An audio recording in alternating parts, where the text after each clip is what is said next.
One of the comments I get the most on my channel is, what are some tips that I have on making traditional levels in Super Mario Maker 2? Since I get this question a lot and traditional levels are my favorite types of levels, I thought it'd be a good idea to make a video on how to make better traditional levels in Mario Maker 2. Now first off, if you don't know what traditional levels are, they're basically levels that make you feel like you're playing a normal Mario game. Many people, like myself, like to build traditional platforming levels as this is, well, Mario Maker after all. Out of the 10 levels I've uploaded, I'd say about 4 are traditional, with the rest taking aspects of traditional levels. So even if you don't make exactly standard levels, these may help you in other types of levels as well. But before we begin here, it turns out that only about 10% of you that watch my videos are actually subscribed to the channel. So if you enjoy this video, I'd greatly appreciate it if you subscribe for more content and videos like this. But with that being said, let's jump into my tips and tricks on making better traditional levels in Super Mario Maker 2. Now I'm going to start with by far the most important tip of this video, and that is you're going to want to build your level around a gimmick. What do I mean by this? Basically, you want your level to be based on a certain item or mechanic that will provide challenges to the player that scale along with the level. These could be anything from like an item to an enemy, etc. Right now, let's say our gimmick is moving platforms. First of all, introduce this gimmick. The best way to do this is in a safe environment. So instead of a player falling to their deaths if they slip off, they just land on a bridge below. Additionally, you can create a mini challenge to get a power-up here, as most Mario levels start off with a power-up. Maybe place a question mark block above the moving platform, so that the player will have to use it and get to know the mechanic of the level. If your level's gimmick is an enemy, what I do is have the enemy visible, but unable to harm the player, or very hard to harm the player. For example, on my level Jumping Piranha Jungle, I have them below question mark blocks, but they are inaccessible. Throughout the level, build upon this gimmick, adding on other things to make it more difficult. However, you don't want the level to get just harder. Think of it as somewhat like 2 phases. Phase 1 is before the checkpoint, where the challenges scale up harder until the first checkpoint. From there, the challenges get a bit easier again. This is because the player will be respawning there and they don't want to have to keep retrying the same challenge immediately after the checkpoint over and over again. Phase 2, after the checkpoint, follows a similar structure to the first phase with the scaling difficulty, however Phase 2 should be a bit harder than Phase 1. I also like to have one last mini challenge at the end of the levels based around the gimmick to get the top of the flagpole. The gimmick you choose is the foundation to all of this, as it's what you should build upon for your levels. For our moving platform example, that could be changing how it moves, changing how fast they move, or adding in enemies. If you want to make a traditional level, make sure it's got a good gimmick to back it up. As you can see in many mainline Mario levels, like in New Super Mario Bros. U Deluxe, there's levels that are, say, based around the penguin enemy, based around melting coin blocks, and for this one here, it's these rock structures. Either way, make sure to always have a good gimmick to back up your traditional Mario levels.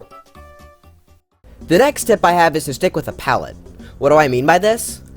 Well, if you look at any Mario level, especially the newer ones, each level only uses a few different items.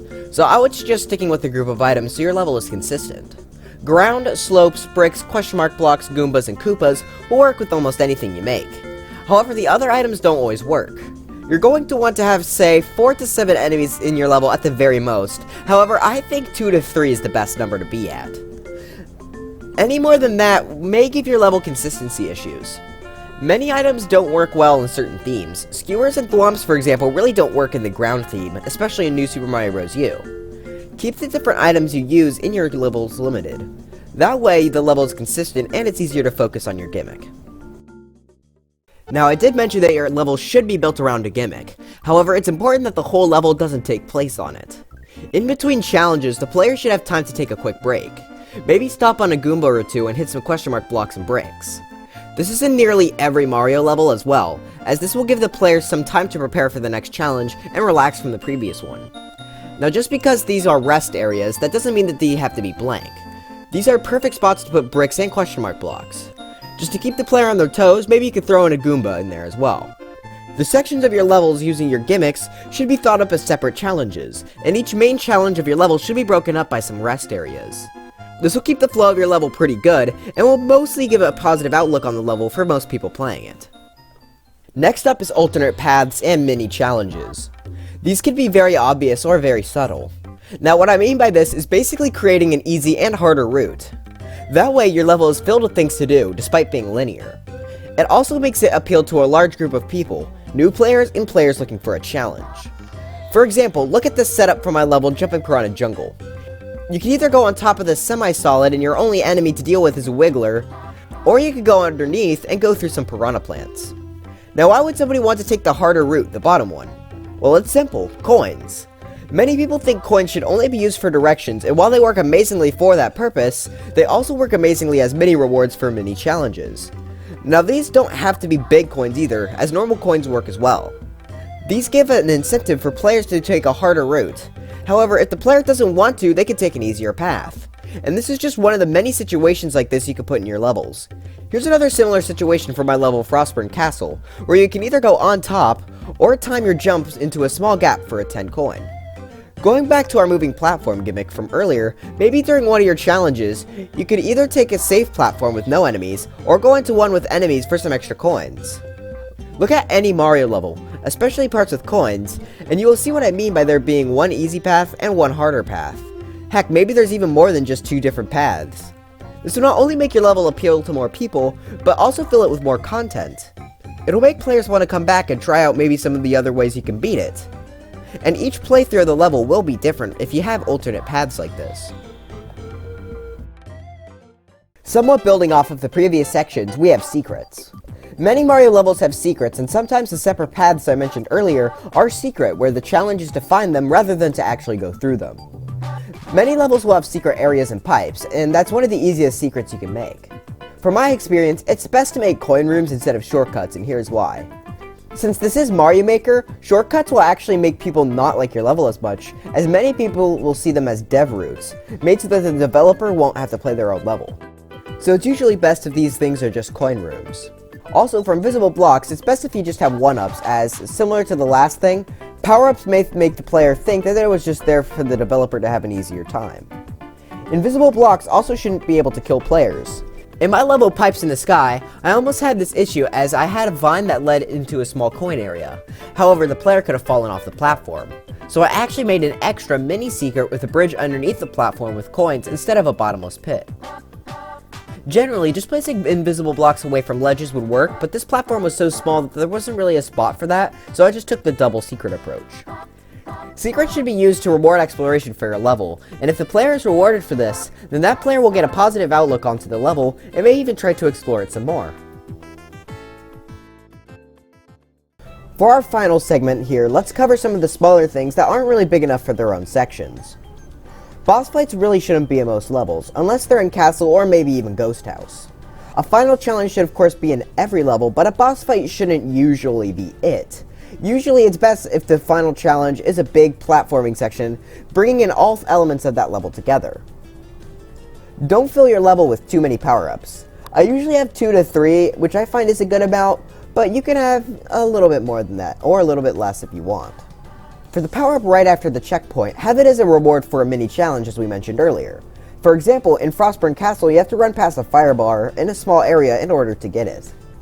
You could also go over the top if you don't want to risk trying to get the power-up. For our moving platform gimmick, instead of having it over a bridge like at the start, we could have it over a pit, to make it a bit more challenging to get the mushroom. Next, make sure it's always clear where you're supposed to go. Traditional levels are more about platforming than puzzle solving.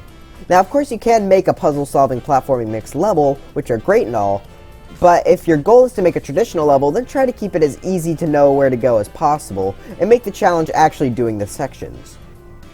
Building off of that, blind jumps are also something that should be avoided. Coins are very helpful in making sure that the player stays in a safe spot. One of the most important tips I can give you about any level is also make sure that you playtest them. Make sure that you know how each obstacle plays out, and make sure somebody else playtests it as well, so that you can get differing opinions. That way, you have the best range of opinions on your level so that you can make changes accordingly. And for my final tip, play through a normal 2D Mario game. Play through some of its levels and look for ideas you could repurpose for your level. Analyze the level design and see why something may be there. This is a super important tip in making your levels feel like real Mario levels. The more levels you play and analyze, the more accurate your levels will be to matching the style of actual Mario games. But anyways, that's it for this video. Let me know if this video helped you make better traditional levels in the comment section down below. I love these types of levels, so I'd love to see more of them out there. Maybe some of you could even make your own Mario game with these tips here. But anyways, if you enjoyed this video, then make sure to leave a like and subscribe, as that helped me out a huge bunch. Like I said earlier, only about 10% of you that watch my videos are actually subscribed to the channel, so it would really help me if you did actually hit that subscribe button. Links to my Twitter and Discord server where you can share your levels with over 300 people are in the description. My Mario Maker ID will also be there if you want to check out any of the levels I showed today or any of my other levels. But anyways, thank you all so much for watching, and I'll see you guys next time. Bye.